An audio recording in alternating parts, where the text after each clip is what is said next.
Program penguatan kapasitas organisasi kemahasiswaan atau kemudian disingkat dengan PPK Ormawa adalah program penguatan kapasitas Ormawa melalui serangkaian proses pembinaan Ormawa oleh perguruan tinggi yang diimplementasikan dalam program pengabdian dan pemberdayaan masyarakat. Dahulu namanya Program Holistik Pembinaan dan Pemberdayaan Desa, disingkat PHP2D, namun pada tahun 2023 kemudian beralih nama menjadi PPK Ormawa. Tujuan dari program ini untuk meningkatkan kapasitas organisasi kemahasiswaan ya, Ormawa di perguruan tinggi, termasuk itu pada level himpunan, BEM, DPM, ya, itu bisa terlibat dalam program ini.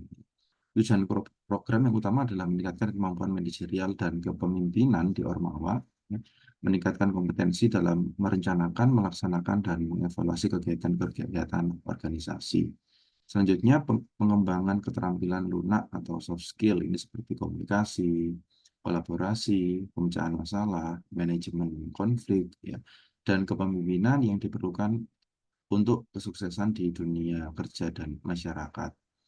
Nah, yang utama dari PPK Ormawa adalah ada kegiatan pengabdian masyarakat. Jadi nanti tim mahasiswa yang berasal dari organisasi mahasiswa, apakah itu himpunan, badan eksekutif, ataupun eh, Dewan Perwakilan Mahasiswa, itu diminta untuk merancang dan melaksanakan proyek yang dapat memberikan solusi atas permasalahan di lingkungan masyarakat lokal, baik dalam berbagai sektor bidang, ada pendidikan, sosial, lingkungan, ekonomi, ataupun kesehatan. Pelaksanaan program yang tentu pertama adalah pada proyek pengabdian masyarakat, ya Ormawa diberi kesempatan untuk mengusulkan proyek pengabdian masyarakat yang relevan dengan kebutuhan lokal. Proyek ini bisa berupa pemberdayaan ekonomi, pendidikan, pengembangan teknologi, kesehatan masyarakat, atau pelestarian lingkungan. Pada level perguruan tinggi ada pembinaan, jadi pada keberlangsungan program, organisasi mahasiswa mendapatkan pembinaan dari perguruan tinggi terkait, baik dalam aspek teknis pelaksanaan program, ya, maupun pengembangan kapasitas organisasi. Ya. Apakah ada pendanaan? Ada. Jadi full pendanaan dari program ini didukung oleh pendanaan dari Kemendikbudristek, ya. Ormawa yang lolos pada eh, berbagai jenjang seleksi, baik itu di level universitas dan kemudian di nasional, itu akan mendapatkan bantuan dana untuk melaksanakan proyek yang telah diusulkan atau yang eh, diajukan. Tahapan program ada pendaftaran dan seleksi. Nah, ini ada timeline yang biasanya akan dibagikan oleh kementerian dan kemudian diteruskan di universitas untuk disosialisasikan di fakultas ataupun di prodi, ya. Ormawa yang berminat mengikuti program ini harus mengajukan proposal terlebih dahulu, ya. Proposal itu diajukan dan akan diseleksi berdasarkan kelayakan dan dampak yang diharapkan.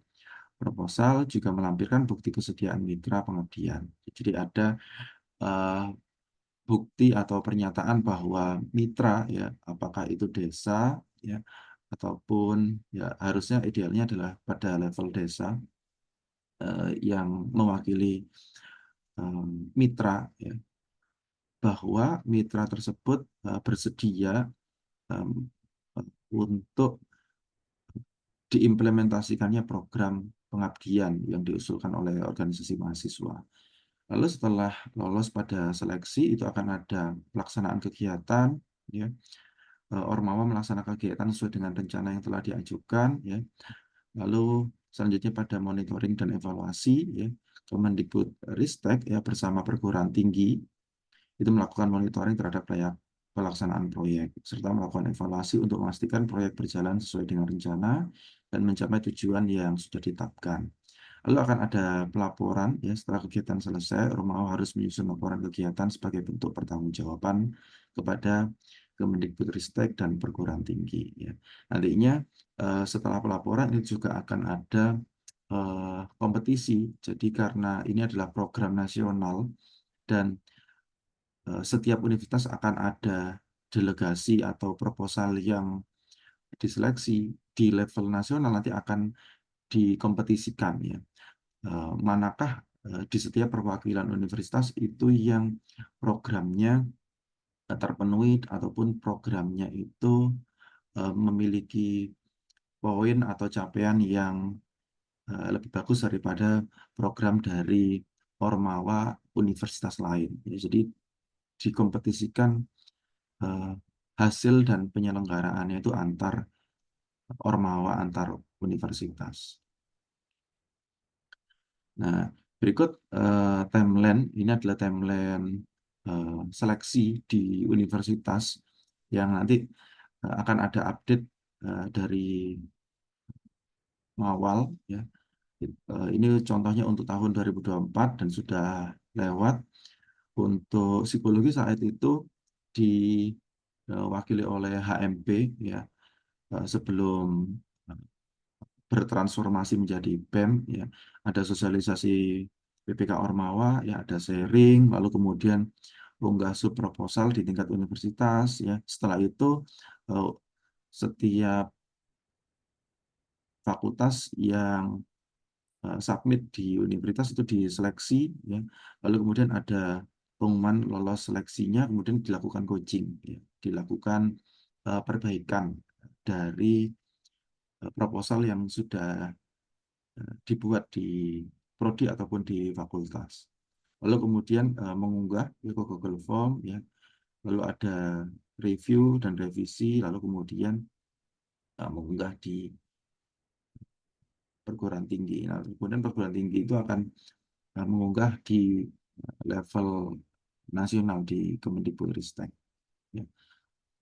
Ini sumber dari Instagram Mawal ya. Rekan-rekan bisa follow ya, mengikuti Instagram ini karena akan ada banyak sekali informasi-informasi perlombaan atau kompetisi ya, baik itu levelnya lokal ya, nasional ataupun internasional. Manfaat program tentu bagi mahasiswa akan memperoleh secara langsung pengelolaan organisasi, perencanaan, dan pelaksanaan proyek, serta pengabdian kepada masyarakat, yang nanti akan memperkaya portofolio dan meningkatkan kompetensi di luar aspek akademis. Nah, kaitannya beberapa benefit dari PPK Ormawa adalah ketika ini didanai dan kemudian terlaksana, program itu terlaksana dan ada laporannya, hasil dari program itu bisa diakui sebagai bentuk MBKM. Kalau di SIM MBKM itu ada di KKNT. Jadi eh, levelnya sama dengan pengabdian atau di KKN. Bagaimana dengan perguruan tinggi? Tentu diuntungkan kaitannya dengan peningkatan reputasi ya, serta keterlibatan yang lebih tinggi dari berbagai elemen, tentunya utamanya pada mahasiswa dalam pengabdian masyarakat dan pemberdayaan. Bagaimana dengan masyarakat? Tentu program yang diusulkan dari Ormawa itu akan memberikan solusi yang nyata, yang konkret terhadap permasalahan yang dihadapi masyarakat.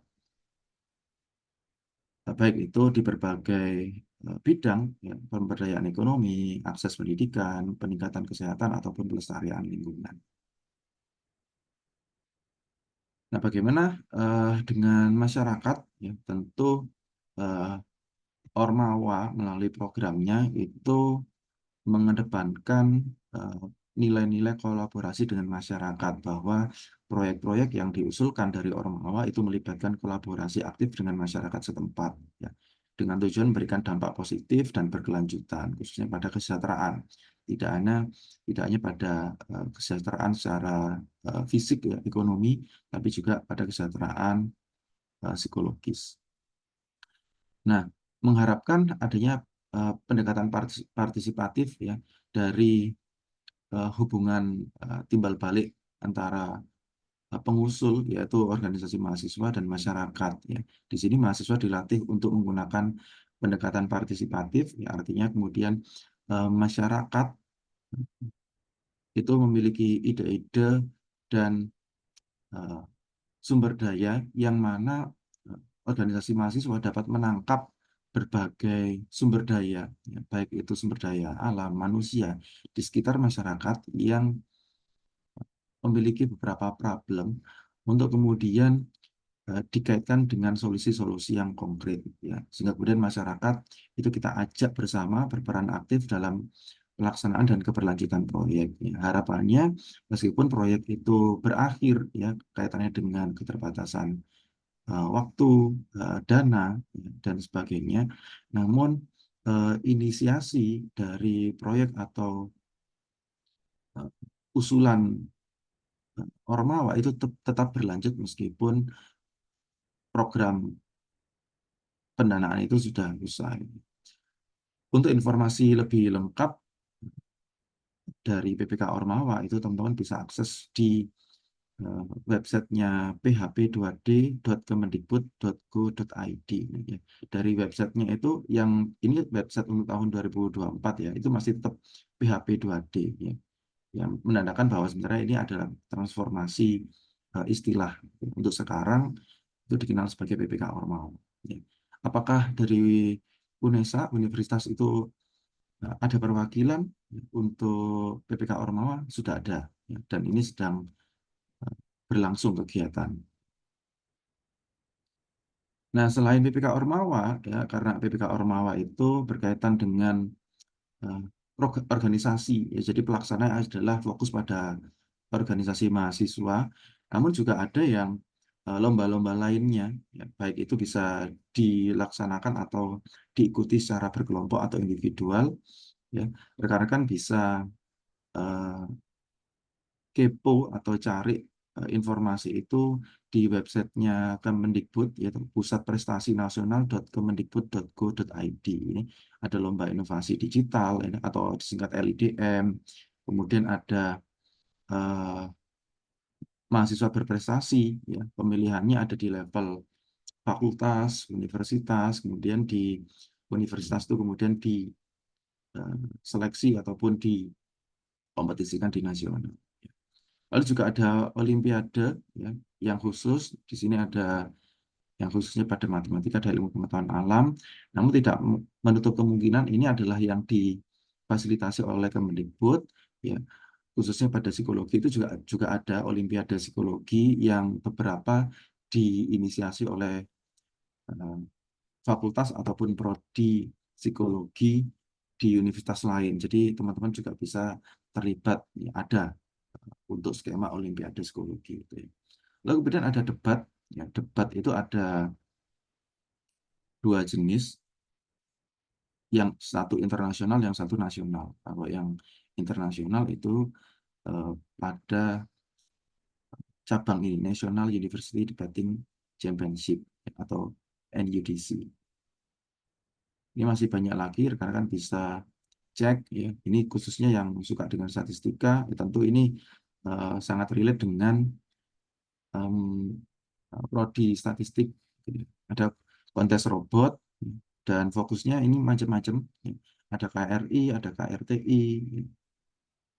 Ini juga ada informasi dari tahun sebelumnya, juga ada tahun saat ini. Ada juga lomba paduan suara mahasiswa nasional. Nah, ini kalau ini lomba debat yang nasional KDMI, kompetisi debat mahasiswa Indonesia dan sebagainya ya, kontes kapal ya yang rekan-rekan ada di teknis, dapat teknik atau perekayasa itu ada fokusnya. Bahkan seni mahasiswa juga ada. Kalau untuk tahun ini sepertinya pekan seni itu ada di UNES, seingat saya, seingat salah. Ini juga yang lainnya ada kompetisi jembatan, ya. Lalu kemudian yang bergengsi, ya, yang pembukaan dari kompetisi itu di awal tahun, ya, di PKM, ya, program kreativitas mahasiswa, yang nanti seleksinya itu ada pendanaan dan kemudian ketika pendanaan lolos itu berkesempatan masuk di PIMNAS. Nah, untuk tahun ini PIMNASnya ada di UNER. Sudah ada perwakilan dari eh, kakak psikologi, ada tim yang ketuanya psikologi, tapi juga ada mahasiswa psikologi yang menjadi anggota di tim luar Fakultas Psikologi. Nggak ada masalah. Teman-teman tetap bisa memberikan sumbangsihnya, berpartisipasi dalam berbagai kompetisi, baik itu lokal, nasional, ataupun internasional. Nah, yang lainnya setidaknya ada banyak sekali kompetisi. Ya. Kalau saya bisa merangkum, kompetisi itu ada yang pada bidang akademik dan non-akademik.